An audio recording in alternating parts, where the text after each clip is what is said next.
Docteur, je pense que vous aviez quelque chose à ajouter. Non, moi damay poser wu benn question rek moo di ne kañ la ñuy waxu développement ci dëkk bi. te bàyyi guerre de positionnement. dëkk bi politique rek la ñuy wax. nee naa Sénégal nit ñi dañu sonn nit ñi dañu bëgg ñu proposer leen ay solutions man li tax ma dugg ci politique. Programme politique moo tax mu dugg développement mais lan la ñu gis bi ñu duggee ci ay coalition waxu politique rek lañ doon wax ci coalition ñëw nañ ci benn coalition ak parti yu bëri yoo xam ne du ma leen citer première réunion parce que man maa initié woon ne nañu def coalition parce que suñu bëggee jëlee li fi nekk il faut que ñu booloo man du ma politicien professionnel dama am un projet de société boo xam ne c'est en 14 points pour tous les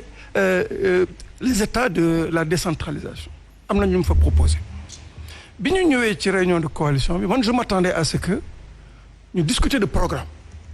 ñii bu ñu fi jógee ñun bu ñu ñëwee lan la ñuy def première réunion ñu ne nañu tànn kii jiite première réunion il y avait 6 candidats à la candidature man kenn laa ci mës a gis ñaari yoon ñi ci des yëpp mësuma leen a gis mësuñu ma gis ñu ne nañu tànn kuy jiite jour boobu man leen waa yéen nag ngeen bëgg a tànnee njiit première réunion bi ñu nekk commune de Sindia ma ne leen naka ngeen bëggee tànn njiit yéen ñii diw ak diw ak diw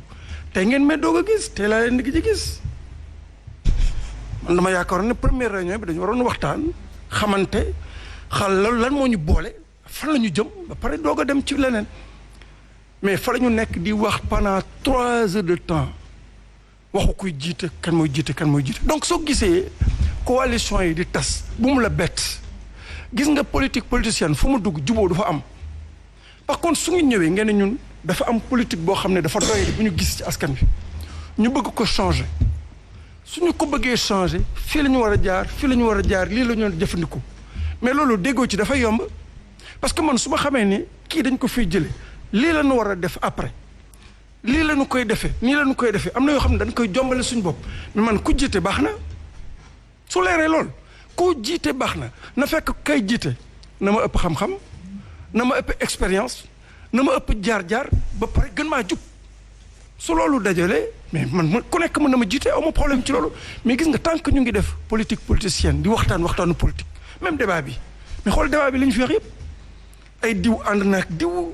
jaar na fii qu'est-ce que ça apporte aux Sénégalais alors qu'on aurait pu très bien aujourd'hui discuter de programme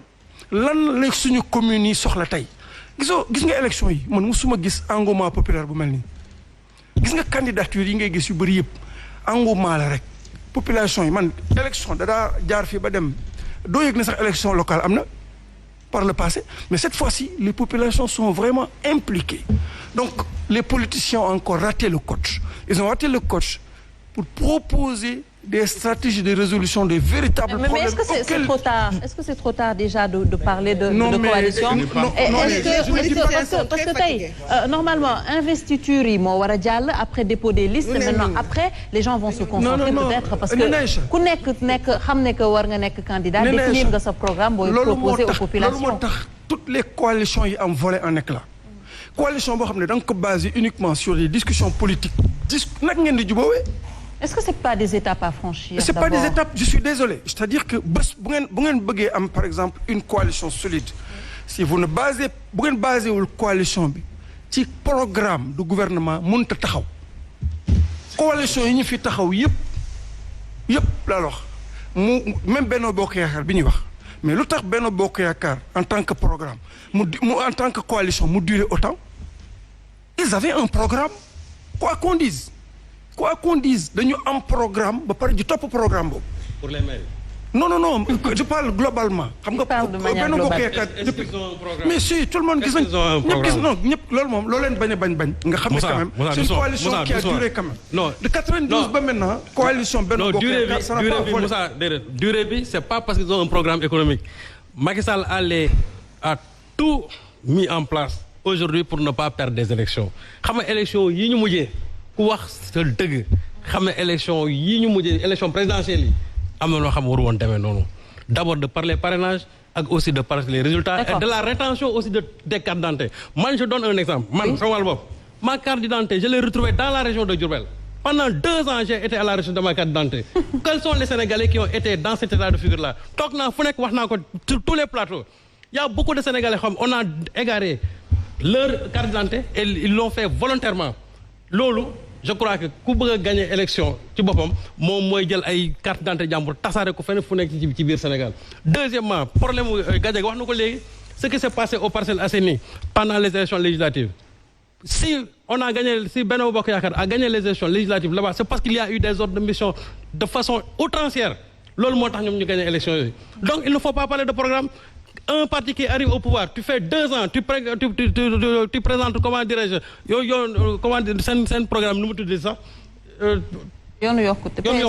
2 ans après tu laisses le yoonu yokkute là-bas pour amener le PSE. Ça signifie que ces gens-là n'étaient pas prêts pour avoir un programme. D'accord. Aujourd'hui, ce programme maintenant du PSE là, qu'est-ce qui a été mis en place par ce programme du PSE? Oui. Ces gens-là qui ont duré au pouvoir, seeni pexe politique moo leen fi bàyyi, mais c'est pas un programme yoo xam Sénégal dañ leen naan. je ne conteste pas li nga wax. conteste ma ko.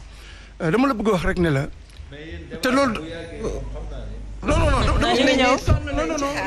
ñu ngi ñëw d'accord naa ci li mu wax mais dama la bëgg wax ne rek ne dans ce pays on parle trop de politique politicienne. Oui. Il faut que mu am benn moment boo xam ne il faut que ñu bàyyi waxu politique bi. wala politique bi ñu def ko ci salon yi. te bu ñu jàkkaarloo ak askan wala bu ñuy wax dans les coalitions ñu wax li nga xam ne moom mooy jëmale réew mi kanam man loolu laa wax. D'accord. Très bien. te quand même la coalition Benno Bokk Yaakaar man je ne suis pas parmi eux pour les défendre mais dama bëgg wax ne. soo gisee mu nekk coalition boo xam ne am na durée de vie c'est parce que quand même ils avaient un programme boo xam ne déggoon nañu ci et puis di ko jéem mais xam nga monsieur Thior nag yooyu xam nga bëgg nga ciy insister kii nekkul woon Benno Bokk Yaakaar man fa laa nekkoon parce que ñun ñoo soutenir après Benno Bokk Yaakaar c'est après parce que Macky Sall deuxième tour bi la nit ñi ñëw bi ñuy ànd ñun ñu dem ba ci biir gouvernement taxaw ni leen cadre de concertation amul waxtaan amul xamuñu fan lañ jëmadoo ensemble nga ni dafa amoon programme c'est après programme amul woon nit ñi bi ñuy jàppale ci deuxième tour bi dañ ñëwoon képp koo xam ne ñun ñi d'accordul woon ci candidature Ablaye Wade dañuy ñëw vers moom respecter suñu ay kàddoog yooyu ànd pour gouverner ensemble gérer ensemble ci biir gouverner ensemble boobu ci la ñuy daw y a eu beaucoup de changements yu am mais néewuñu bëreet Benno Bokk Yaakaar am programme de gouvernement PSE sax daw na lu yàgg parce que comme ni mu wax chronologique bi mënuñu jarul ñu ci jaar mais jaar na ci yoonu yokkute jaar na ci ba ñu ñëw PSE léegi ay PAP 2A la ñuy wax ainsi de suite xam nga lan la ñu war a waxtaane xam nga bu ñuy wax les politiques aussi faut pas ñu toog fii ñun di xasat ku daa xas suñu bopp ñun suñu biir pour nit ñi naw la non il faut ñu wax sénégalais yi dëgg tey ci investiture lañ toll ñi ngi xool liste yi nee na Aïcha mi du politicien ah moom journaliste la journaliste bi tey bu ñëwoon di wax ci programme bàyyi investiture dañ naa ko mais nee na yow looy wax ni préfet yaa ngi invalider nit ñi ngi rejeter nangam mais loo gis ci àdduna c'est des étapes léegi boo ñëwee nag coor di ñu xas tamit naan ñu non da ngeen a waroon ñëw fii ñu wax programme te programme jotagul nu ñuy waxee programme